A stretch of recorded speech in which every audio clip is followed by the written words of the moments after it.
Doctor Baba Saheb Ambedkar open university.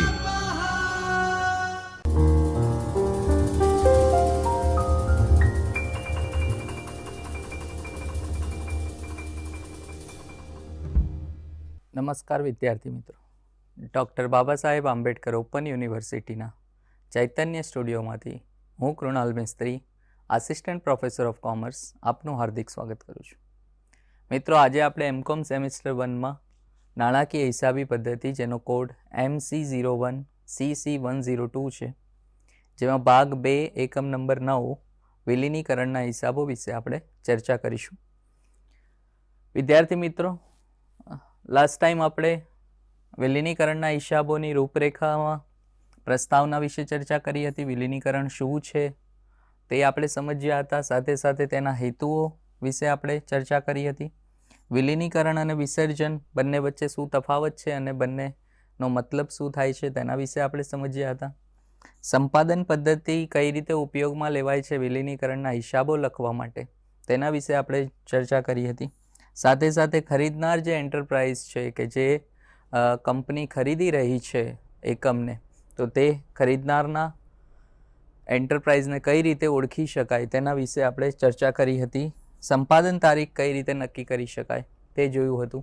સાથે સાથે ખરીદ કિંમતની ગણતરી કઈ રીતે થાય છે અને પાઘડીની ગણતરી કઈ રીતે થાય છે તેના વિશે આપણે સમજ્યા હતા. આજે તેનાથી આગળ આપણે ઇન્ડ AS 103 અને AS 14 વચ્ચેનો તફાવત સમજીશું. ત્યારબાદ વિલીનીકરણના હિસાબોમાં કયા કયા મુદ્દાઓ મુખ્યત્વે આપણે ધ્યાનમાં લેવાના છે તેના વિશે આપણે ચર્ચા કરીશું. આમનોંધ કઈ કઈ લખાય છે વિલીનીકરણના હિસાબો વખતે તે સમજીશું અને ત્યારબાદ તેના અમુક ઉદાહરણ જોઈશું. તો સૌથી પહેલાં તો આપણે ઇન્ડ AS 103 અને AS 14 વચ્ચેનો તફાવત સમજીએ. હવે પહેલાં તો આ બંને જે હિસાબી ધોરણ છે તે બંને હિસાબી ધોરણ શેને લગતા છે તે સમજીએ. તો ઇન્ડ AS 103 કે જે ભારતીય હિસાબી ધોરણ 103 છે તે મુખ્યત્વે ધંધાકીય જોડાણ માટે વપરાય છે. આનો ઉપયોગ ધંધાકીય જોડાણ માટેનો છે, બરાબર. તો ધંધાકીય જોડાણ માટે તેનો ઉપયોગ થાય છે.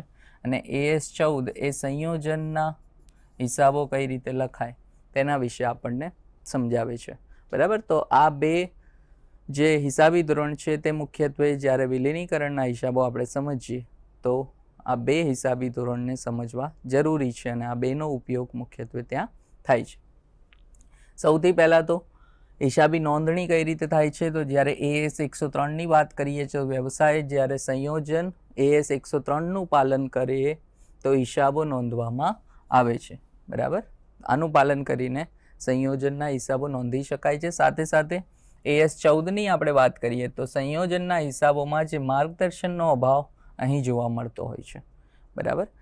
કારણ કે અહીં પૂરી સમજૂતી નથી આપેલી AS 14માં અને તેમાં બધા જ વ્યવસાયોનો સમાવેશ કરી શકાતો નથી. તેમાં ફક્ત અમુક જ વ્યવસાયનો સમાવેશ થઈ શકે છે. જ્યારે AS 103ની વાત કરીએ તો ત્યાં બધી જ વ્યવસાયનો સમાવેશ થઈ ગયો છે. સંયોજન તો અહીંયા બધા જ જે સંયોજન છે તે સંપાદન પદ્ધતિથી એટલે એક્વિઝિશન મેથડથી નોંધવામાં આવે છે અને બહુ ઓછા અપવાદરૂપ હોય છે. એટલે આ હિસાબી ધોરણમાં અપવાદ ઓછા છે. જ્યારે આપણે AS 14ની વાત કરીએ તો તેમાં જે સંયોજન છે તે ખરીદ પદ્ધતિથી અને મર્જરની પદ્ધતિથી, આ બે પદ્ધતિથી જ્યારે ખરીદી થાય, સંયોજન થાય તો એ વખતે AS 14નો ઉપયોગ કરવામાં આવે છે. એટલે ત્યાં ફક્ત એનો જે ઉપયોગ છે તે ખૂબ લિમિટેડ છે. સંયોજન ખર્ચ, તો સંયોજનને લગતા તમામ ખર્ચને આપણે ખર્ચ તરીકે જ નોંધવામાં આવે છે, જે રીતે બાકીના ખર્ચની નોંધ કરીએ. જ્યારે અહીં ખર્ચ વિશે કોઈ માર્ગદર્શન આપ્યું નથી પણ તેને આપણે મૂડી ખર્ચ તરીકે ગણી શકાય, બરાબર. તો અહીં મૂડી ખર્ચ તરીકે આપણે લઈ શકીએ. અહીં અવધિ કેટલી છે તો અવધિને ખરીદ તારીખથી 1 વર્ષ સુધીમાં રાખવામાં આવી છે. જ્યારે આપણે અહીંયા માર્ગદર્શનનો અભાવ જોઈ શકીએ છીએ. ત્યાં કોઈ અવધિ માટેનું કોઈ ક્લિયર ત્યાં માર્ગદર્શન નથી. આકસ્મિક ખર્ચ કિંમત, તો આકસ્મિક ખર્ચની જે ગણતરી છે સંયોજન તારીખે વ્યાજબી કિંમતે ગણતરી કરવામાં આવે છે, બરાબર. જે તારીખે સંયોજન થયું હોય તે તારીખની વ્યાજબી કિંમત ગણવામાં આવે છે. જ્યારે AS 14માં આકસ્મિક ખર્ચને ખરીદ કિંમતમાં ઉમેરવામાં આવે છે અને જો તેની કિંમત મળી હોય, નહીં તો જ્યારે તે ઉદ્ભવશે તે વખતે તેને નફા નુકસાન ખાતામાં નોંધવામાં આવે છે. તો આકસ્મિક ખર્ચમાં આ તફાવત છે મુખ્યત્વે.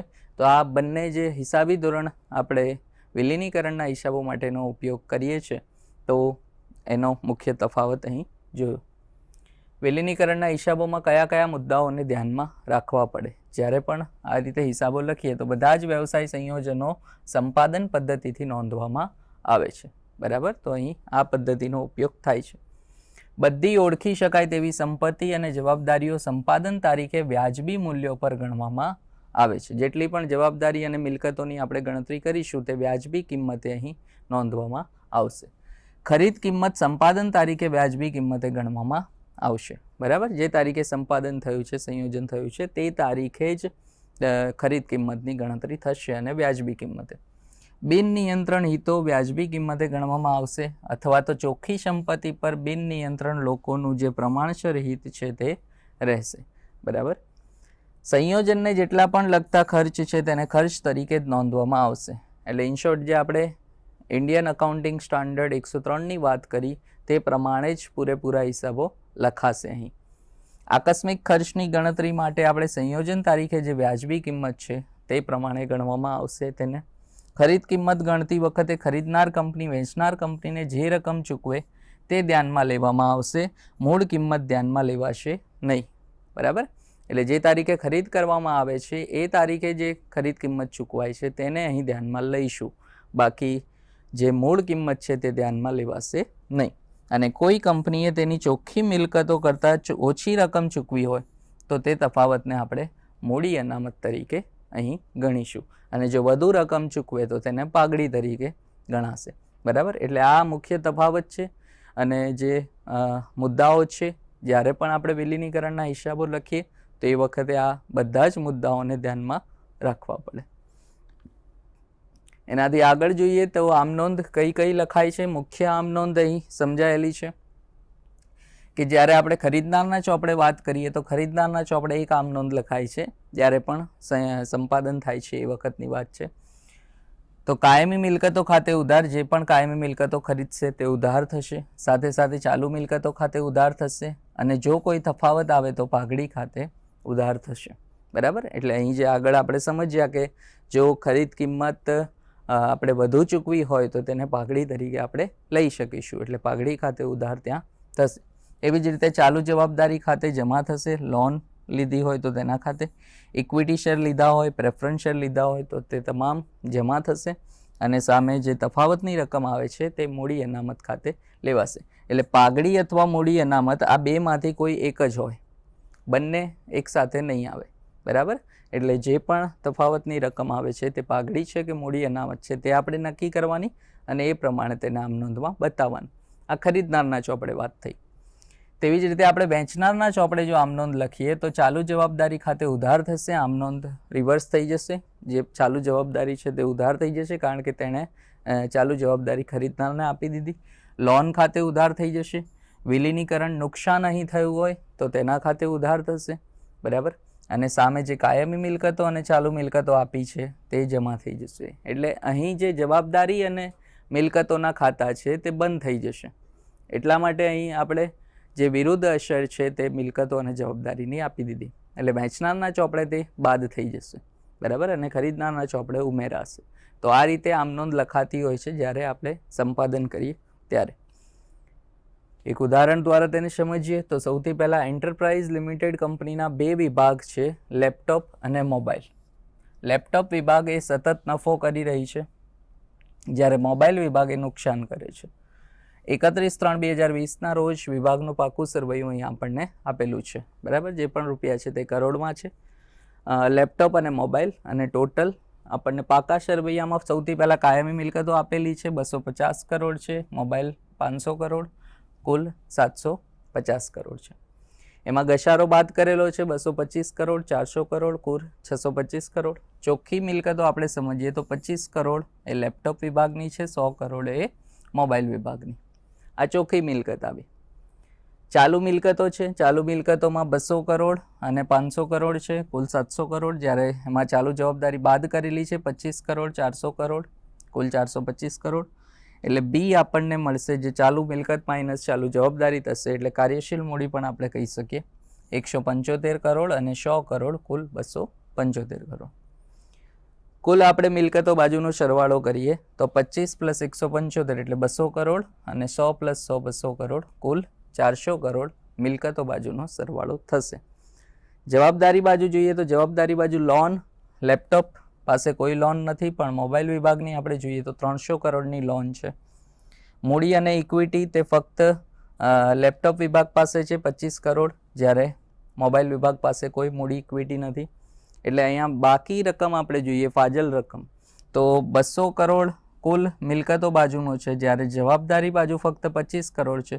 એટલે 175 કરોડ જે છે એ આપણે ફાજલ રકમ કહી શકીએ, જેને આપણે અનામત વધારો કહી શકાય. એટલે કુલ જવાબદારી, કારણ કે આપણને ખ્યાલ છે કે પાકા સરવૈયામાં મિલકતો અને જવાબદારી બંને બાજુનો સરવાળો એક સરખો આવે.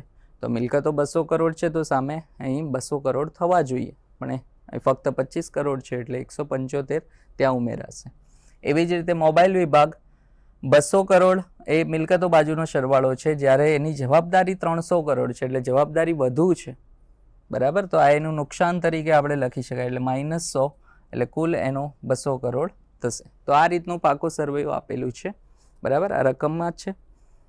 રકમમાં વધુ આપણને કહ્યું છે કે મોબાઈલ વિભાગની મિલકતો અને જવાબદારીઓ સાથે ₹25 કરોડમાં ટર્ન અરાઉન્ડ કંપનીને વેચવામાં આવી. બરાબર, જે પણ મિલકત અને જવાબદારી છે મોબાઈલ વિભાગની, ફક્ત એક જ વિભાગની એ ટર્ન અરાઉન્ડ કંપનીને આપણે વેચી. કેટલામાં? 25 કરોડ રૂપિયામાં. જેને ₹10ના એક એવા 1 કરોડ ઇક્વિટી શેર, ₹15ના પ્રીમિયમથી એન્ટરપ્રાઇઝના સભ્યોને તેમના શેર હોલ્ડિંગના પ્રમાણમાં ખરીદ કિંમત આપવામાં આવશે. એન્ટરપ્રાઇઝના એક સભ્યએ 52% તે કંપનીના શેર હોલ્ડિંગ ધરાવે છે. બરાબર, તો આ રીતે આપણે તેને ચૂકવવાના આવશે. ધારો કે તેમાં બીજો કોઈ પણ વ્યવહાર નથી તો આપણે આમ નોંધ લખવાની છે અને પાકું સરવૈયું તૈયાર કરવાનું છે. સૌથી પહેલાં એન્ટરપ્રાઇઝના ચોપડામાં આમ નોંધ લખવાની. એન્ટરપ્રાઇઝ કે જે વેચનાર છે, બરાબર, અને ટર્ન અરાઉન્ડ કંપની જે ખરીદનાર છે, એટલે આપણે વેચનારના ચોપડે આમ નોંધ લખવાની છે. ત્યારબાદ એન્ટરપ્રાઇઝનું પાકું સરવૈયું અને ટર્ન અરાઉન્ડનું પાકું સરવૈયું. એન્ટરપ્રાઇઝ પાસે હજી પણ એક વિભાગ તો છે જ, બરાબર, મોબાઈલ વિભાગ એ વેચી રહી છે, પણ લેપટોપ વિભાગ હજી તેના પાસે છે. એટલે એના પાકા સરવૈયામાં આપણે લેપટોપ વિભાગનું જે મિલકત જવાબદારી છે તે બતાવવાની. સામે ટર્ન અરાઉન્ડ કંપની જે મોબાઈલ વિભાગ ખરીદી રહી છે એટલે તેનું પાકું સરવૈયું ત્યાં દર્શાવાશે. તો સૌથી પહેલાં આપણે આમ નોંધ જોઈએ. તો આમ નોંધ જે એન્ટરપ્રાઇઝના ચોપડામાં, એટલે કે જે વેચનાર છે તેના ચોપડામાં, તો લોન, લેપટોપ અહીં વિભાગની કોઈ માહિતી નહીં આવે, ફક્ત મોબાઈલ વિભાગ જે છે તે મોબાઈલ વિભાગની માહિતી અહીંયા આવશે. એટલે મોબાઈલ વિભાગના જેટલા પણ જવાબદારી અથવા તો મિલકતો છે તે અહીં વેચાશે. બરાબર, તો આપણે રકમમાં જોઈ શકીએ છીએ કે જે મોબાઈલ વિભાગ છે તેની પાસે લોન હતી ₹300 કરોડની. ચાલુ જવાબદારી જે બાદ કરેલી હતી, પણ આપણે અહીં જવાબદારી બાજુ એટલે ઉધાર બાજુ લખીશું. તો ચાલુ જવાબદારી ઉધાર થઈ જશે, કુલ 400 કરોડ હતી ચાલુ જવાબદારી. ઘસારો હતો, ઘસારા ખાતે ઉધાર 400 કરોડ. સામે તેના પાસે કાયમી મિલકતો હતી કુલ 500 કરોડની. ચોખ્ખી નથી લખી આપણે, કારણ કે કાયમી મિલકતો અને ઘસારો ઉધાર કરી દીધો એટલે કુલ 100 કરોડ જે ચોખ્ખી મિલકત હતી. ચાલુ મિલકતો પણ 500 કરોડ છે. સામે ચાલુ જવાબદારી 400 હતી, તેને ઉધાર કરી, બાદ નથી કર્યું અહીં. બરાબર, એટલે એને ઉધાર બાજુ બતાવી છે. હવે જે તફાવત આવ્યો, કારણ કે અહીં આપણે જોઈ શકીએ છીએ કે કુલ જે રકમ આવે છે તે 1100 કરોડ છે જવાબદારીની. બરાબર, અને સામે મિલકતો તે લઈ રહી છે ફક્ત 1000 કરોડ. એટલે 100 કરોડ જે તફાવત આવ્યા છે તે મૂડી અનામત ખાતે લખાશે. આપણે આમ નોંધ જે સમજ્યા હતા તે પ્રમાણે કે જ્યારે પણ આપણે આમ નોંધ કરીએ તે વખતે તફાવતની જે રકમ આવશે, જો તે તફાવત જમા બાજુ આવે છે તો તેને મૂડી અનામત કહીશું, અને જો તે ઉધાર બાજુ આવે છે તો તે પાઘડી તરીકે લખાશે. બરાબર, તો આ મોબાઈલ વિભાગની જે મિલકતો અને જવાબદારી 25 કરોડમાં આપણે ટર્ન અરાઉન્ડ કંપનીને વહેંચી. હવે તેનું પાકું સરવૈયું સમજીએ કે એન્ટરપ્રાઇઝ લિમિટેડનું પાકું સરવૈયું. તો એન્ટરપ્રાઇઝ લિમિટેડ પાસે જે ફક્ત લેપટોપ વિભાગ છે તે લેપટોપ વિભાગની મિલકતો અને જવાબદારી રહેશે. તો લેપટોપ વિભાગની આપણે જોઈએ તો 25 કરોડ જે કાયમી ચોખ્ખી મિલકત હતી તે દર્શાવી દેવાની. ચાલુ મિલકતો જે હતી તેના પાસે 200 કરોડ તે દર્શાવી દેવાની. બરાબર, સામે એટલે કુલ જે એની મિલકતો થશે તે 225 કરોડ થશે. સામે તેને ઇક્વિટી શેર 25 કરોડના ઓલરેડી છે ઇક્વિટી શેર. બરાબર, તો તે અહીં દર્શાવવાના. અન્ય જે ઇક્વિટી એટલે કે અન્ય અનામત અને જવાબદારી જે આપણે બતાવીએ તો અન્ય ઇક્વિટી જે જમા બાકી હતી તે 75 કરોડ અને જે મૂડી અનામત હતી, મૂડી અનામત જે તેને મળી 100 કરોડ, બરાબર, તો તે 100 કરોડ અહીં ઉમેરવાના, એટલે કુલ 175 કરોડ અહીં અન્ય ઇક્વિટીમાં દર્શાવીશું. અને કે જે જવાબદારી છે તેમાં ચાલુ જવાબદારી 25 કરોડની હતી, એટલે કુલ જવાબદારી બાજુ 225 કરોડ આવશે, બરાબર. આ ફક્ત તેના પાસે જે લેપટોપ વિભાગ વધ્યો છે, કારણ કે આપણે આ વેચનાર કંપનીની પાકું સર્વે છે. વેચનાર કંપની પાસે પહેલાં 2 વિભાગ હતા, લેપટોપ અને મોબાઈલ, તો તેણે મોબાઈલ વિભાગ તો વેચી દીધો, પણ લેપટોપ વિભાગની માહિતી હજી તેના પાસે રહેશે, એટલા માટે એની તેની મિલકતો અને જવાબદારીઓ આપણે અહીં દર્શાવી. તો મોબાઈલ વિભાગને નવી ટર્ન અરાઉન્ડ કંપનીમાં ટ્રાન્સફર કરવામાં આવશે અને એના સભ્યોને 10નો એક એવા 1 કરોડ ઇક્વિટી શેર 15ના પ્રીમિયમથી એટલે કુલ 25 રૂપિયાથી આપણે આપેલું છે, બરાબર. એટલે ફક્ત આપણે અહીં લેપટોપ વિભાગના દર્શાવ્યા. હવે જે ખરીદનાર કંપની છે ટર્ન અરાઉન્ડ કંપની, તેના ચોપડે આપણે સમજીએ તો તેના ચોપડે જે કાયમી મિલકતો, ચોખ્ખી મિલકત અહીં દર્શાવી છે. ઘસારો બાદ કર્યા પછી 500 કરોડ હતી, પણ તેમાંથી 400 કરોડ ઘસારો એટલે 100 કરોડની કાયમી મિલકત થશે. સામે ચાલુ મિલકતો તેની પાસે કુલ 500 કરોડ હતી, તો તે અહીં દર્શાવી દઈશું, એટલે કુલ જે મિલકતો થશે તે 600 કરોડ રૂપિયા થશે. અન્ય ઇક્વિટી જવાબદારી બતાવીએ, આ મિલકતો બાજુનો સરવાળો. ઇક્વિટી અને જવાબદારી બતાવીએ તો ઇક્વિટી શેર મૂડી તેના પાસે જે 10 રૂપિયાનો એક ઇક્વિટી શેર ચૂકવેલો છે, એટલે કે 10 કરોડના ઇક્વિટી શેર થશે, બરાબર. 15 પ્રીમિયમ છે, તો પ્રીમિયમ આપણે અનામત વધારોમાં બતાવશું. જો અહીં નોટ બતાવેલી જ છે, પહેલી નોટમાં ફક્ત આપણે જે એન્ટરપ્રાઇઝ લિમિટેડને 1 કરોડ ઇક્વિટી શેર આપ્યા 10 રૂપિયાના ભાવે, એટલે 10 કરોડ આવી જશે ત્યાં. બાકીના જે 15 કરોડ છે, કુલ 25 કરોડ ચૂકવ્યા, પણ 15 કરોડ પ્રીમિયમ થશે, તો તે 15 કરોડ આપણે પ્રીમિયમ તરીકે અહીં બતાવ્યા છે, અનામત અને વધારો. પણ સામે તેના પાસે મૂડી અનામત પણ છે. મૂડી અનામત 25 કરોડ પહેલાંથી હતી અને 100 કરોડ જે તફાવત આવ્યો તે, એટલે કુલ 125 કરોડ. તો અહીં આપણે તફાવત જોઈએ, કારણ કે જવાબદારી વધારે છે, બરાબર. તો જવાબદારી જ્યારે વધારે હોય 700 કરોડ, અહીં આપણે જોઈ શકીએ છીએ કે આ બંને જવાબદારીનો જે સરવાળો થાય છે તે 700 કરોડ થાય છે, અને સામે જે તેના પાસે મિલકતો છે તે 600 કરોડ, એટલે 100 કરોડનો જે તફાવત આવે છે, બરાબર. તો તે તફાવત આપણે અહીં દર્શાવીએ, એટલા માટે અહીં માઇનસમાં જાય છે રકમ. 110 કરોડ આપણે અહીં બતાવીશું. 100 કરોડ તફાવત હતો અને સાથે 10 કરોડ જે આ ઇક્વિટી શેર, એટલે કુલ 110 કરોડ માઇનસ થશે, બરાબર. તો આ બીજા પોઈન્ટ પ્રમાણે આપણે 110 કરોડ ત્યાં દર્શાવવાના. જવાબદારીઓમાં સમજીએ તો જવાબદારીમાં લોન હતી તેના પાસે 300 કરોડની, અને સાથે સાથે ચાલુ જવાબદારીઓ જે 400 કરોડ હતા તે, એટલે આનો સરવાળો આપણો સરખો થવો જોઈએ. ચારેયનો સરવાળો 600 કરોડ આવવો જોઈએ, જે મિલકતો બાજુનો હતો, બરાબર.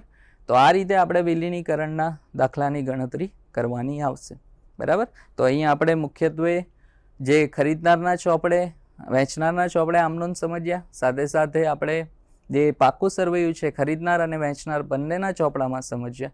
તો આ રીતે જ્યારે વિલીનીકરણના હિસાબોનો દાખલો આવે તો તમારે એની ગણતરી બતાવવાની. ધન્યવાદ. स्वाध्यायः परः